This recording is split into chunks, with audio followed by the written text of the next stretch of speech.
Job जो है वो तो कलेक्टर की है, लेकिन भूमिका के तौर पर आपको एक भूमिका जिला मजिस्ट्रेट की मिल जाती है और दूसरी भूमिका नोडल ऑफिसर होने के नाते जिलाधिकारी की मिल जाती है।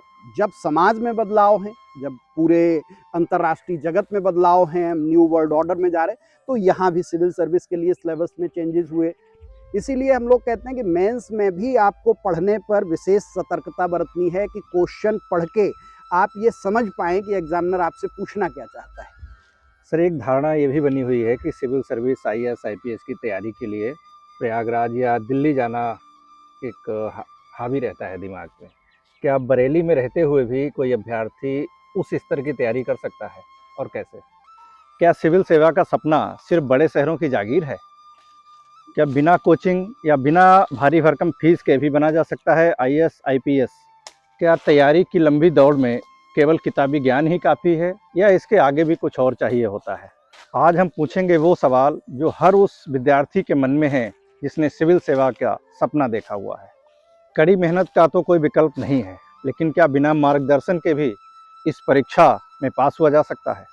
क्या छोटे शहरों से भी निकल सकते हैं भावी अधिकारी?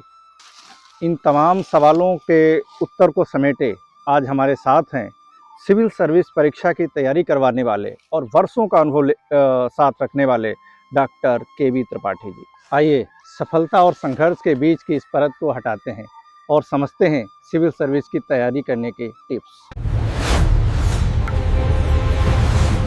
सर, आपने बरेली में सिविल सर्विस की तैयारी के लिए एक लंबा समय दिया है, जो तैयारी करने वाले हैं उनकी मदद करने के लिए। तो इधर क्या आप बदलाव देखते हैं कोई, कि पहले जिस तरीके से तैयारी होती थी, आज जो तैयारी बच्चे कर रहे हैं, किस प्रकार का बदलाव देखने में आया है? सुनील जी, हम लोग अगर जो इस बदलाव को देखें तो हर क्षेत्र में बदलाव दिखाई देता है। ग्लोबलाइजेशन का जो एरा आया, जिसे हम अगर जो विकास की प्रक्रिया में देखें कि जिसे पोस्ट मॉडर्निज्म कहते हैं, उत्तर आधुनिकता के गर्भ से निकली हुई अवधारणा जिसे भूमंडलीकरण के नाम से भारत में जाना गया, उसके कारण बहुत सारी चीज़ें बदली। स्थानीयताओं का लोप हुआ, अंतर्राष्ट्रीय बाजार का बोलबाला बढ़ा, तो उसका असर हर जगह दिखाई दिया। और सिविल सर्विस क्योंकि समाज से जुड़ा हुआ एक सेवा का ऐसा क्षेत्र है जहाँ हर क्षेत्र में अधिकारियों को काम करना होता है। यूपीएससी जो सिविल सर्विस परीक्षा लेती है उसमें सामान्यतः 24 सेवाओं के लिए अधिकारियों का चयन होता है। अच्छा। वो 24 की 24 सेवाएं अलग अलग जीवन के पक्ष से जुड़ी हुई हैं, समाज से जुड़ी हुई हैं, जिनमें एक सबसे प्रमुख सेवा है जिसको आईएएस के तौर पर जानते हैं, इंडियन एडमिनिस्ट्रेटिव सर्विस, भारतीय प्रशासनिक सेवा। उसे मुख्य तौर पर राजस्व विभाग की सेवा के तौर पे देखा जाता है। यहीं पे मैं एक चीज़ और बता दूं आपके दर्शकों को कि लोग बहुत कंफ्यूज रहते हैं कि ये कलेक्टर क्या होता है, डीएम क्या होता है, जिलाधिकारी क्या है। ये दरअसल रोल हैं, और जो एक सर्विस है अखिल भारतीय सेवा और जो प्रशासनिक सेवाएं हैं उनको समझने के लिए, तो हमारे देश में 3 सेवाएं अखिल भारतीय सेवाएं हैं, जिनमें भारतीय प्रशासनिक सेवा आईएएस, भारतीय पुलिस सेवा आईपीएस और भारतीय वन सेवा जिसे आईएफओएस के नाम से जानते हैं। तो ये 3 अखिल भारतीय सेवाएं हैं। इनमें सबसे ज़्यादा चार्म बच्चों में आईएएस के लिए रहता है।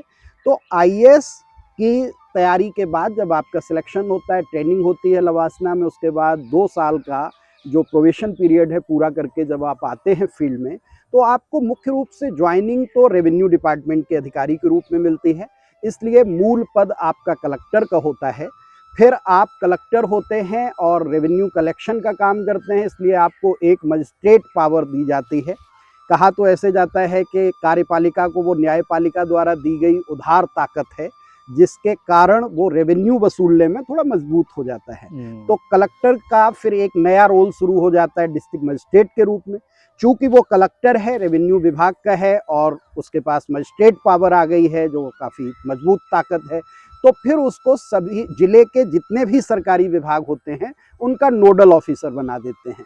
तो नोडल ऑफिसर होने के नाते वो जिलाधिकारी हो जाते हैं। अच्छा, यहाँ पे सर मुझे लग रहा है कंफ्यूजन रहता है सामान्य आदमी के बीच में। कलेक्टर और जिलाधिकारी को अमूमन एक ही मान लिया जाता है। यस, तो ये चूंकि जॉब जो है वो तो कलेक्टर की है, लेकिन भूमिका के तौर पर आपको एक भूमिका जिला मजिस्ट्रेट की मिल जाती है और दूसरी भूमिका नोडल ऑफिसर होने के नाते जिलाधिकारी की मिल जाती है। तो व्यक्ति एक ही होता है, लेकिन उसके काम अलग अलग हैं। अच्छा। इसलिए वो कुछ फाइल्स देखेगा, कुछ डिसीजन लेगा एज ए कलेक्टर, कुछ फाइल देखेगा, कुछ निर्णय लेगा एज ए जिला मजिस्ट्रेट, कुछ काम देखेगा और कुछ फाइलें देखेगा, साइन करेगा एज ए जिलाधिकारी, जो रेवेन्यू से अलग दूसरे विभाग हैं।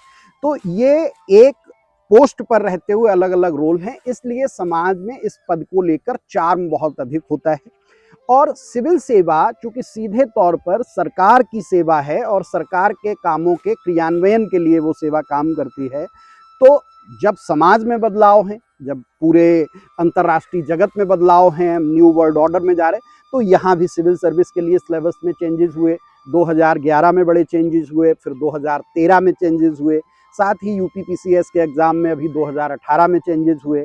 एक तो इसमें विषय की प्रासंगिकता अब लगभग समाप्त हो गई। अच्छा। उत्तर प्रदेश पीसीएस के एग्ज़ाम में अब आपको प्रीलिम्स, मेंस, इंटरव्यू तक किसी भी ऑप्शनल को नहीं चुनना होता है। और जो सिविल सर्विस है, सिविल सर्विस एग्जामिनेशन, जिससे आईएएस आईपीएस की सर्विसेज आपको मिलती हैं, उसमें आपको प्रीलिम्स में कोई विषय नहीं चुनना है, मेंस में आपको एक विषय चुनना होता है और उसके भी मार्क्स कम कर दिए गए हैं, जीएस के मार्क्स और पेपर बढ़ा दिए गए हैं। तो आज सिलेक्शन में जो डिसाइडिंग रोल है वो जीएस का है, ऑप्शनल का रोल बहुत कम हो गया। तो एक तो ये बड़ा चेंज है कि जीएस का रोल बढ़ गया। अब जीएस की कोई लिमिट नहीं है, जनरल स्टडी जिसे हम कहते हैं, सामान्य अध्ययन, की हर विषय के बारे में आपको एक सामान्य जानकारी चाहिए है, किसी विशेष अध्ययन की आवश्यकता नहीं, ऐसा यूपीएससी अपने नोटिफिकेशन में भी लिखता है। तो वहाँ रेंज बहुत बढ़ गया है।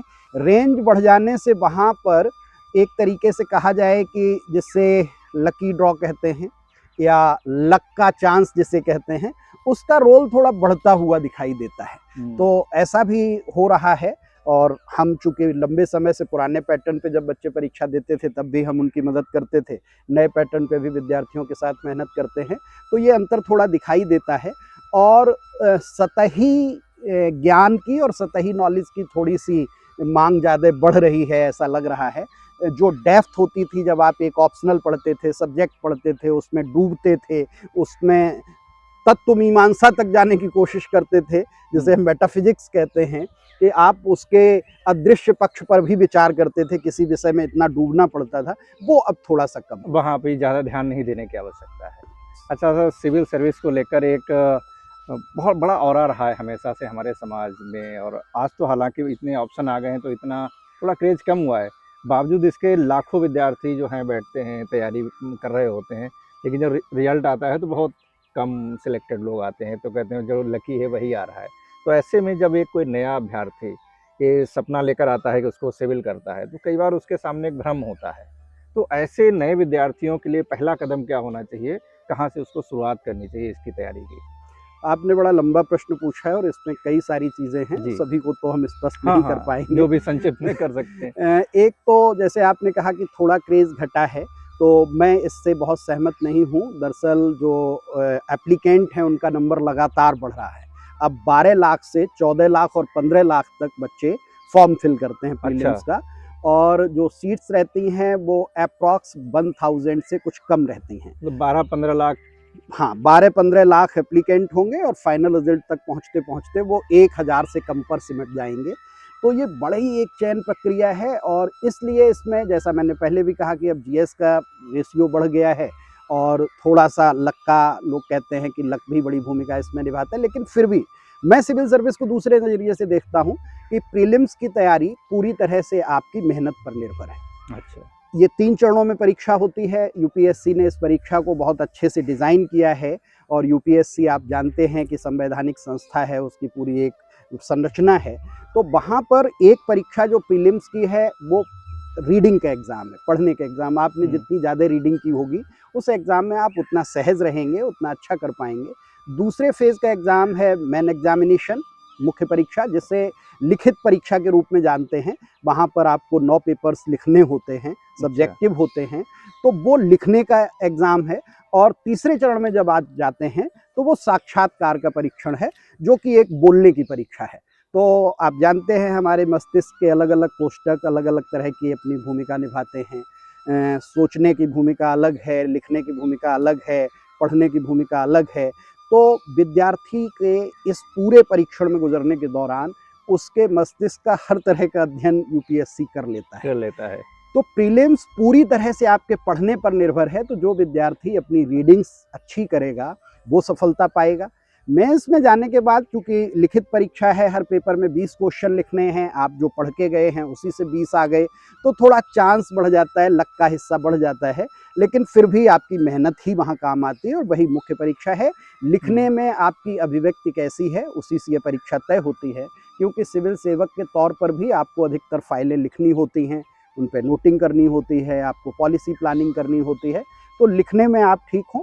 और फिर तीसरे चरण में व्यक्तित्व परीक्षण है, साक्षात्कार, कि आप अपनी चीज़ों को बोल कर कैसे अभिव्यक्त करते हैं, क्योंकि डायरेक्ट आप पब्लिक से टच में होते हैं सेवा में। तो इसलिए नए बच्चे जो आएंगे, आपका प्रश्न था उनको किस तरह से ध्यान रखना चाहिए, तो इसमें कुछ अलग से ध्यान रखने की ज़रूरत नहीं है। आप सामान्य रूप से अपने अध्ययन की प्रक्रिया, साथ ही लिखने की प्रक्रिया और विषयों पर अपनी बात अभिव्यक्त करने की क्षमता को विकसित करते हुए यहाँ आते हैं। और सबसे ज़्यादा ज़रूरत है कि आप अपने वर्तमान परिदृश्य से जुड़े हों। समाचार पत्र का जो विद्यार्थी नियमित अध्ययन करता है, मैं कह सकता हूँ कि उसकी 100% तैयारी है। ये बड़ी बात लग सकती है लोगों को, लेकिन समाचार पत्र के अध्ययन में जो भी लिखा हुआ है उसमें बहुत टेक्निकल टर्म्स भी होते हैं। अब पार्लियामेंट प्रोसीडिंग्स पे कोई न्यूज़ है, अखबार की हेडलाइन है, लेकिन पार्लियामेंट के अपने रूल्स हैं, कॉन्स्टिट्यूशन के अपने अनुच्छेद हैं, आर्टिकल्स हैं, फिर उनके आधार पर वहाँ एक अलग तरह से प्रक्रिया बनाई जाती है। अब बजट को हेडलाइन में पढ़ लेना और बजट को डिटेल में अखबार में ही बजट आता है उसको समझ लेना, अगर जो इस क्षमता को आपने विकसित कर लिया तो तैयारी पूरी है। तो न्यूज़पेपर पढ़ने की क्षमता अगर, हाँ, तो आप सिविल सेवा की तैयारी के लिए उपयुक्त पात्र हैं, लेकिन आपकी बेसिक्स क्लियर होने चाहिए। इसीलिए एनसीईआरटी बुक्स पढ़ने के लिए बच्चों को सजेस्ट किया जाता है। 6 से लेकर 12 तक की एनसीईआरटी की बुक्स मैं तो अपने क्लासरूम में बच्चों को पढ़ाता हूँ। सजेस्ट भी करता हूँ कि जिस क्लास में आप हैं उससे छोटे क्लासेस की एनसीईआरटी लगातार आप रिवीजन करते रहें। न्यूज़पेपर रीडिंग की आपकी हैबिट हो, एटलस देखने की आपकी आदत हो, तो आप सिविल सेवा की तैयारी शुरू करने के लिए उपयुक्त हैं। हर विषय की एक एक टेक्स्ट बुक आपको पढ़नी है, उस पर अपना अध्ययन करना है, अपने नोट्स बनाने हैं और उसके बाद आप इस परीक्षा में जा सकते हैं। जैसे सर आपने प्रीलिम्स की बात की या मुख्य परीक्षा की बात की, और यहीं पे आपने एक और बात बताया कि जो विशेष जो विषयों का जो चयन होता था वो अब शायद उतना महत्वपूर्ण नहीं है, क्योंकि जीके जीएस का महत्व ज़्यादा है। बावजूद इसके अगर किसी एक छात्र को अपने विषयों का चयन करना हो मुख्य परीक्षा के लिए, तो कौन से विषय हैं जिन पर ज़्यादा फोकस रखना चाहिए? देखिए, विषय तो चूंकि यूपीएससी ने अपनी ऑप्शनल की जो लिस्ट रखी है उसमें सभी विषय हैं और सभी को बराबर महत्व दिया है। और इसके लिए मैं अभ्यर्थियों को ये भी कहता हूँ कि जब भी अंतिम परिणाम आता है, जो अभी 15 दिन पहले परिणाम आया, आप देखेंगे कि टॉप 10 में सभी के ऑप्शनल अलग अलग होंगे। अगर जो कोई एक विषय बहुत बेहतर होता तो शायद टॉप 10, टॉप 20, टॉप 100 में उस सब्जेक्ट के लोग ज़्यादा होते। तो ऐसा बिल्कुल भी नहीं है, सभी विषयों को यूपीएससी बराबर सम्मान देता है। हाँ, विद्यार्थी की अपनी रुचियाँ बहुत बड़ी भूमिका निभाती हैं। तो सब्जेक्ट सिलेक्शन के लिए हम लोग जो बच्चों को सलाह देते हैं उसमें 3 चरण रखते हैं कि आप ये 3 प्रक्रियाओं पर सोचिए तो आपका चयन ठीक होगा। पहला है कि आपकी रुचि किस विषय में है। तो सबसे पहले तो आप अपने इंटरेस्ट को देखें कि आप हिस्ट्री में, ह्यूमैनिटीज़ के सब्जेक्ट्स में, सोशल साइंस सब्जेक्ट में, साइंटिफिक सब्जेक्ट में किस में इंटरेस्ट रखते हैं, और इंटरेस्ट के आधार पर आप 1 या 2 विषय में आके कंफ्यूज होते हैं। तो दूसरा चरण होता है कि जिसके लिए आप देखें कि available study material and guidance, आप किस मीडियम में हैं और किस विषय का स्टडी मटेरियल आपको आसानी से उपलब्ध हो जाएगा। तो इसमें सहज ये रहता है कि ग्रेजुएशन में या पोस्ट ग्रेजुएशन में आपका जो सब्जेक्ट रहा हो उसका आप चयन करते हैं तो उसका स्टडी मटेरियल ऑलरेडी आपके पास होता है, कौन गाइड कर सकता है ये भी आपको जानकारी होती है। और तीसरा एक बहुत, जैसे 2 चरण से गुजरने के बाद भी आप तय नहीं कर पा रहे हैं, 2 विषयों में कंफ्यूज हैं, तो तीसरा एक चरण होता है जिसे हम कहते हैं करेंट ट्रेंड, कि कौन सा सब्जेक्ट ट्रेंड में चल रहा है। अच्छा। अब जैसे ज्योग्राफी है वो इस समय ट्रेंड में है। अच्छा। पॉलिटिकल साइंस है, ट्रेंड में है। इकोनॉमिक्स है, ट्रेंड में है। उसका रीज़न है कि अब जो नई दुनिया बन रही है, ये नई दुनिया जियोपॉलिटिकल पर डिपेंड है। आप अभी के भी इंटरनेशनल सिनेरियो को जो देख रहे हैं कि यूएस की जो दादागिरी है या जिस तरह की चीज़ें चल रही हैं, अभी जो वेनेजुएला में हुआ, ईरान में हो रहा है, या जो इजराइल फिलिस्तीन, एक बहाना भी इस समय तो हम कह सकते हैं, क्योंकि ये लड़ाई जो दिखाई दे रही है ये लड़ाई दरअसल ये नहीं है, ये लड़ाई इकोनॉमी की लड़ाई है, इकोनॉमिक्स की लड़ाई है। तो अब जियोपॉलिटिकल होने के साथ साथ संसाधनों की लड़ाई है, तो आपको इकोनॉमिक्स की ज़रूरत पड़ेगी। तो जो बदलती हुई दुनिया है उसमें इन विषयों की भूमिका थोड़ी सी बढ़ रही है, तो वो ट्रेंड में है। फिर जैसे किसी बच्चे की रुचि होती है, वो अच्छा कल्पनाशील है, अच्छा सोचता है, वो मेटाफिजिक्स पे अच्छा काम करता है, तो उसके लिए फिलॉसफी है, सोशियोलॉजी है, ऐसे सब्जेक्ट हैं। कुछ बच्चे ऑब्जेक्टिव अच्छा काम करते हैं, कुछ बच्चे सब्जेक्टिव बहुत अच्छे होते हैं, तो उनके लिए हिस्ट्री में बहुत चांसेस होते हैं कि आप कैसे एनालिसिस करते हैं। जैसे हिस्ट्री को लेके एक जनमानस में धारणा होती है कि इतिहास में तो बहुत सारी फैक्ट होते हैं, डेट होती हैं, प्लेस होते हैं। ऐसा नहीं है, हिस्ट्री में फैक्ट तो गुठली की तरह होते हैं और गूदे की तरह वहाँ पर विश्लेषण होता है। तो हम जो कहते हैं कि पल्प क्या है, जो स्वाद क्या है, आम हम गुठली के लिए खाते हैं या गूदे के लिए? निश्चित तौर पर गूदा पसंद करते हैं, इसलिए आम खाते हैं।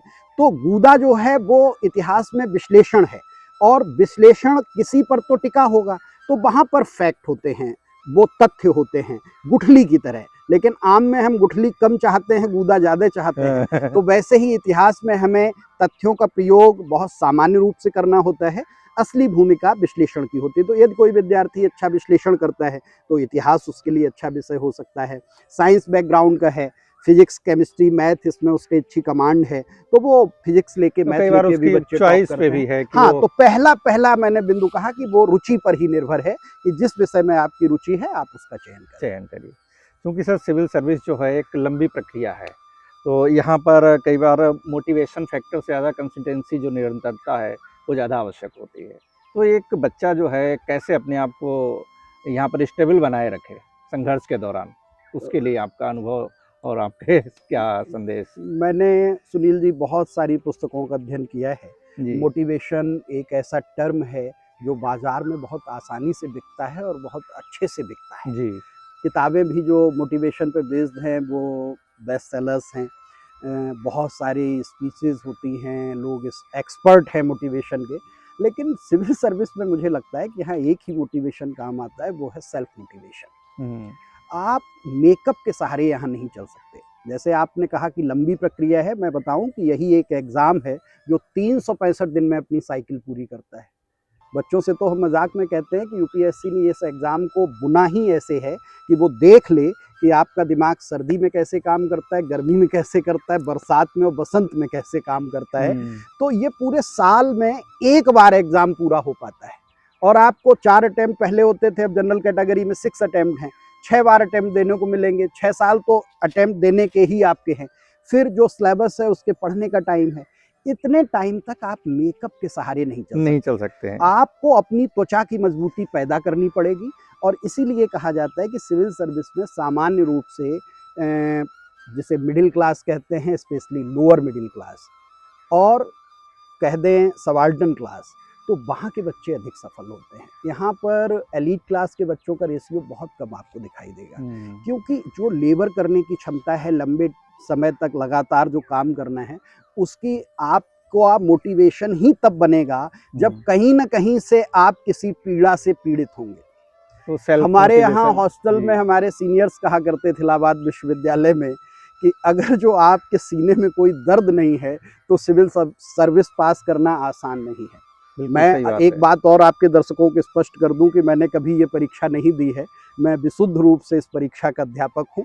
मैं जब हिंदू कॉलेज दिल्ली विश्वविद्यालय में अपनी मास्टर्स कर रहा था तो मैं डिबेट और निबंध की प्रतियोगिताओं में अक्सर जाता था और प्रथम पुरस्कार पाता था।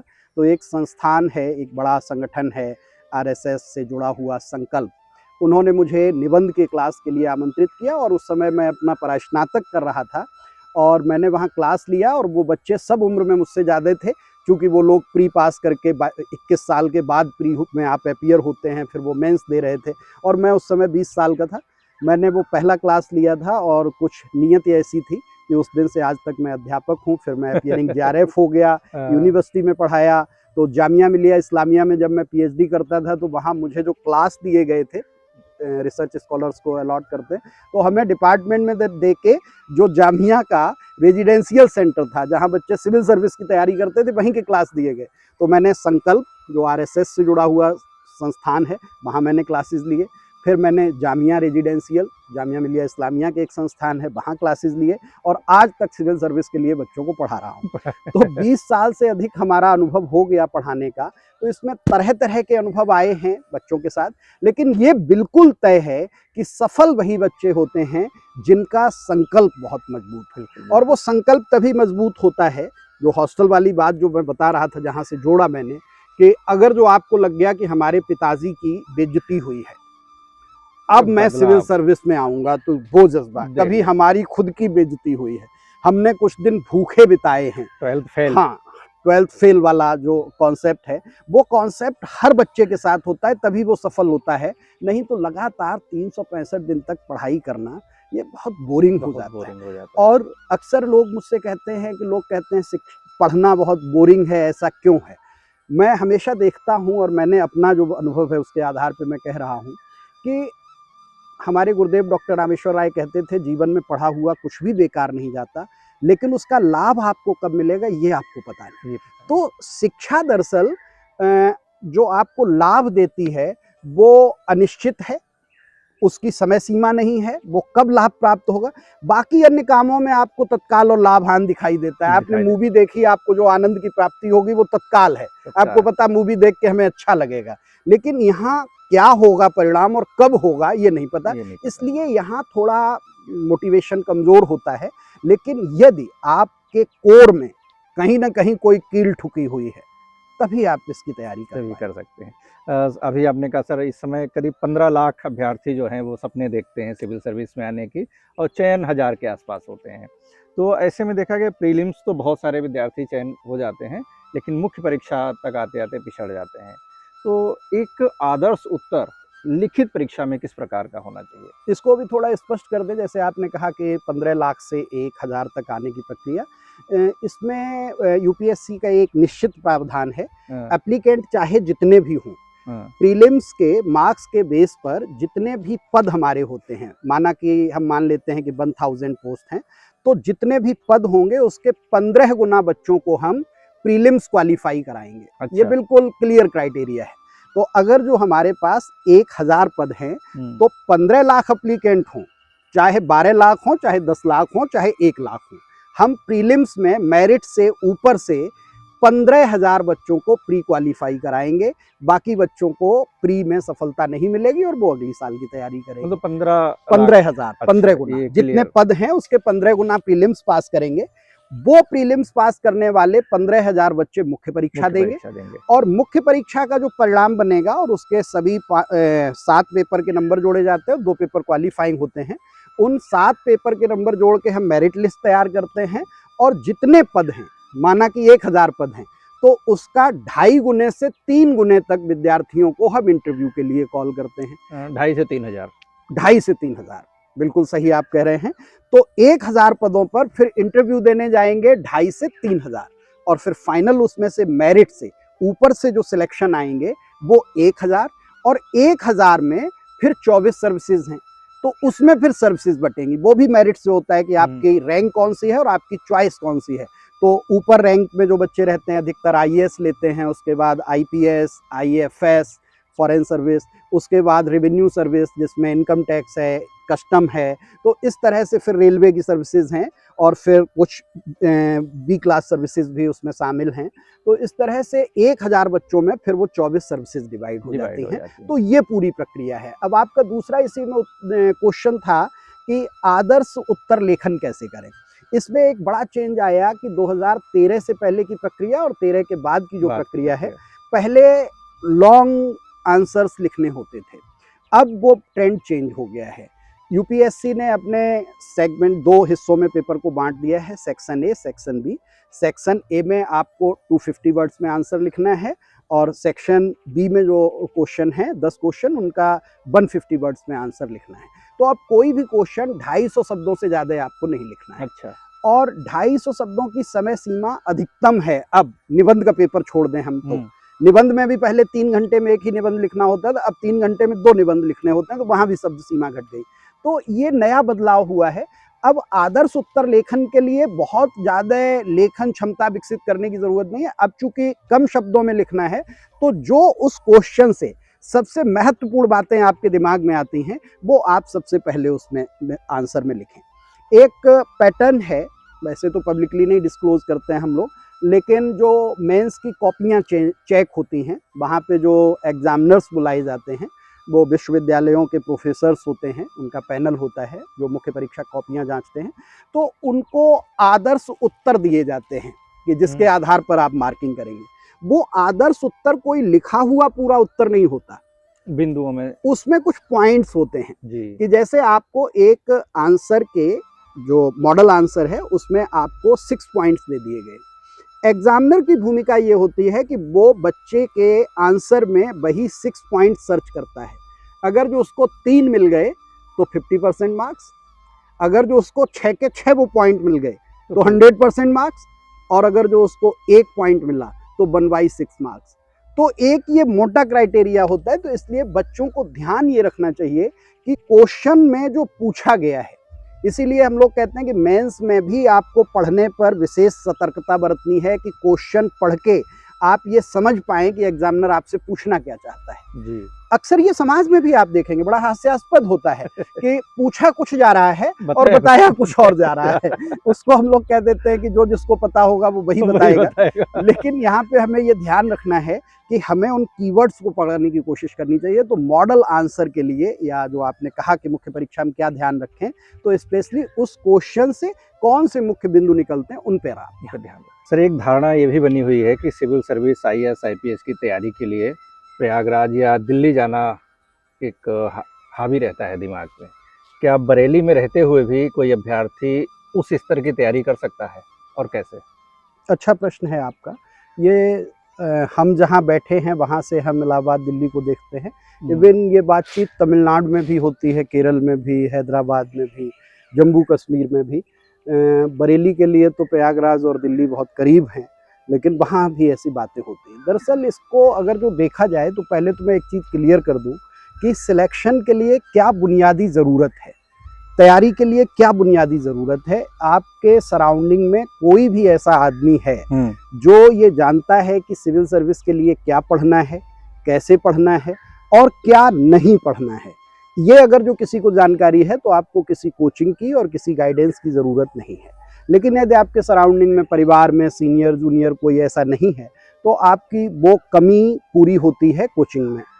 अब कोचिंग के नज़रिए से और इस नज़रिए से जो आपने पूछा कि इलाहाबाद और दिल्ली, तो वहाँ पर हमें बहुसंख्यक आबादी इस बात के लिए मिल जाती है जो उसी में लिप्त है और जो ये जानती है कि क्या पढ़ना है, कैसे पढ़ना है और क्या नहीं पढ़ना है। अब ये बात बताने वाला अगर जो आपको आपके घर में मिल जाए तो आपको घर से बाहर जाने की ज़रूरत नहीं, आपके शहर में मिल जाए तो शहर से बाहर जाने की ज़रूरत नहीं। यहाँ तक तो आपके इस प्रश्न का उत्तर हो गया कि बरेली में रह के भी बेहतर तैयारी हो सकती है। और हमारे कई विद्यार्थी हैं जो पहली बार मुख्य परीक्षा लिखने लखनऊ गए, इंटरव्यू देने इलाहाबाद गए या इंटरव्यू देने दिल्ली गए और उनका चयन हुआ है और वो बरेली में रह के पूरी तैयारी अपनी करते हैं। लेकिन एक दूसरा मामला जो अभी हम बात कर रहे थे मोटिवेशन को लेके, आप जब बरेली में रहते हैं तो बरेली को मैं हमेशा कहता हूँ कि एक यह है व्यावसायिक शहर है। यहाँ बिजनेस की बातें, यहाँ धंधे की बातें बहुत अच्छी होती हैं, लेकिन यहाँ बहुत एकेडमिक एटमॉस्फेयर नहीं है, बहुत लिटरेरी एटमॉस्फेयर नहीं है।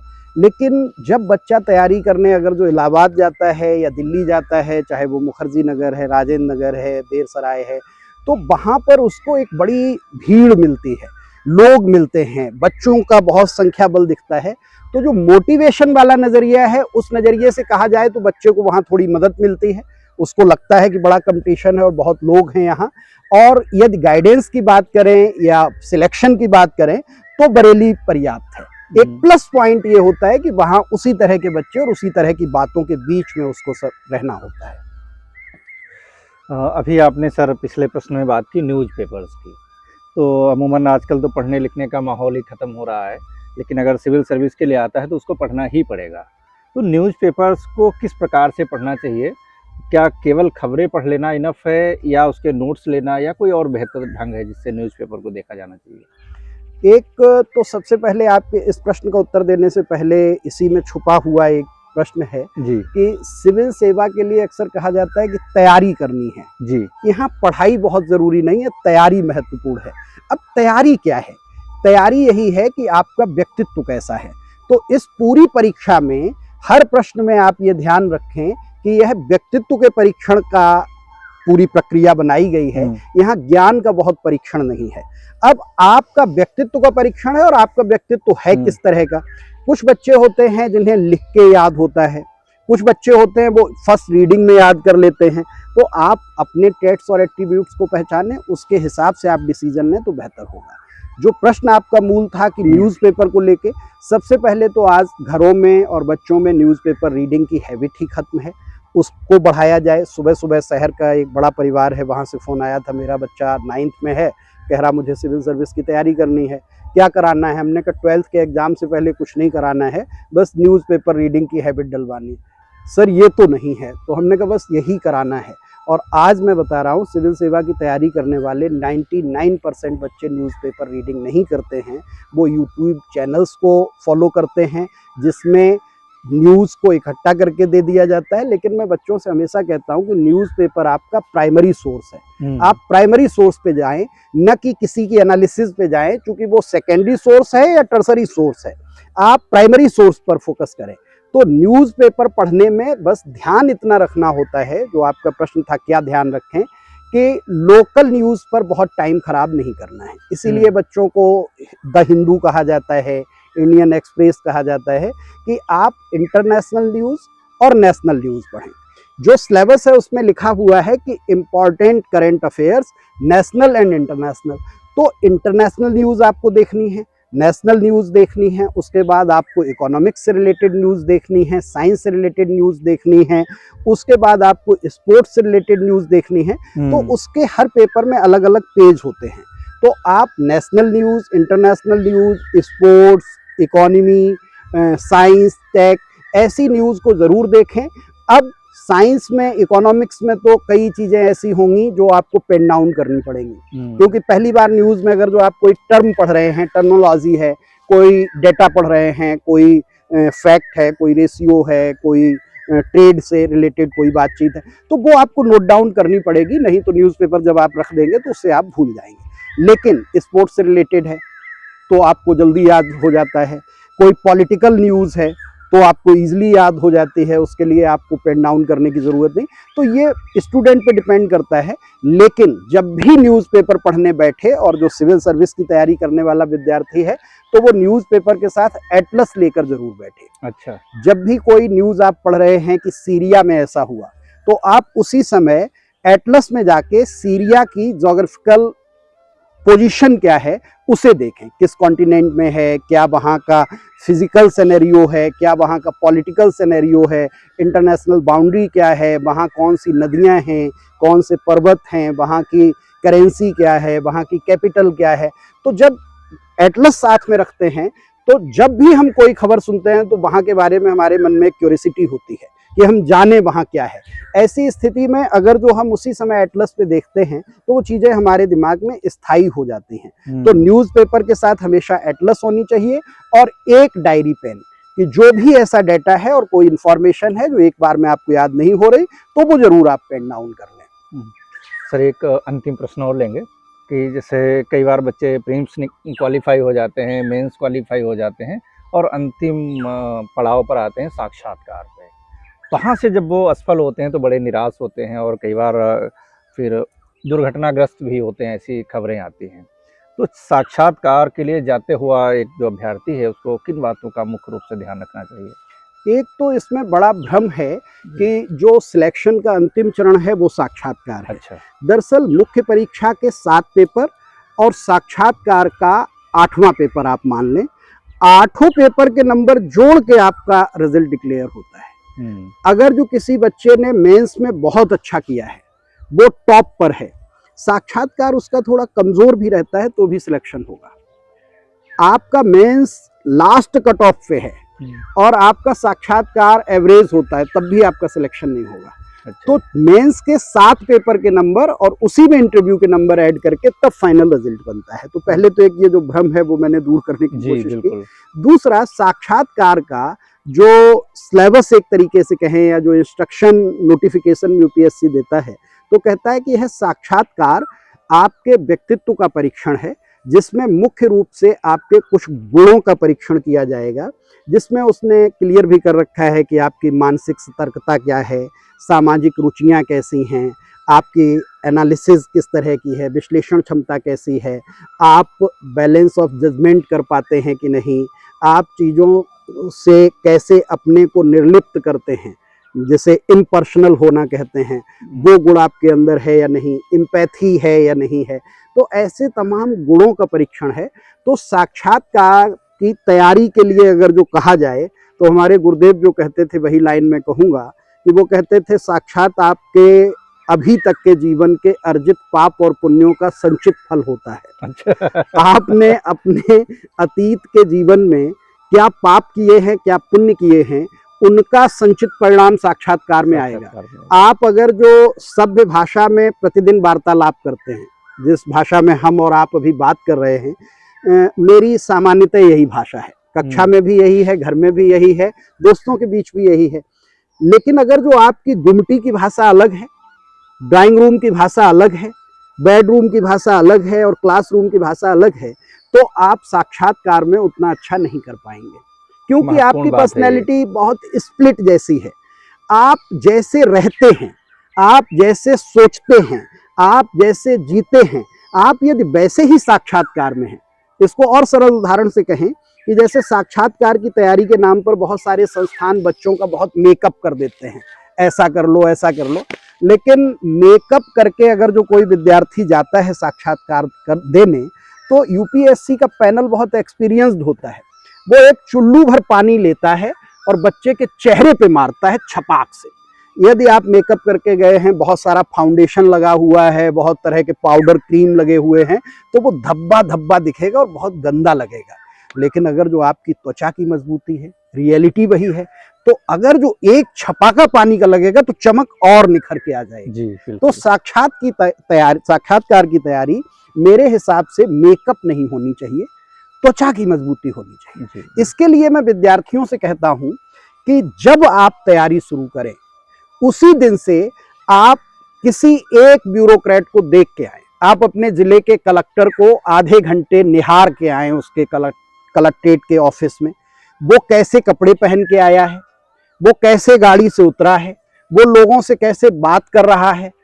अगर जो आप वैसे ही उसी दिन से रहना शुरू कर देते हैं तो आपकी 50% तैयारी उसी दिन हो जाती है। आप सोचें कि आप डेली रूटीन में जीन्स पहनते हैं, टी शर्ट पहनते हैं। लड़कियों के साथ बड़ी दिक्कत होती है। मैं तो दिल्ली में 15 साल मैंने अध्यापन किया और सौभाग्य या दुर्भाग्य से इंटरव्यू एक्सपर्ट के तौर पे मुझे लोग जानते थे। मैं कई संस्थाओं से जुड़ा हुआ था। अब जो बच्चे हिंदू कॉलेज और स्टीफेंस से पास आउट हैं, मिरांडा हाउस से पास आउट हैं, वो सीपी पे और कमला नगर में स्पैगेटी और शॉर्ट्स में टहलते हैं रोज, उनके पास सूट्स नहीं हैं। लेकिन जब इंटरव्यू कॉल आता है तो फिर वो चले जाते हैं सीपी में बड़ी बड़ी कॉटन की दुकानों पे और साड़ी खरीद के लाते हैं और फिर साड़ी पहन के जाना है। तो आप उस समय अपना रियल कॉन्फिडेंस खुद ही लूज कर देते हैं।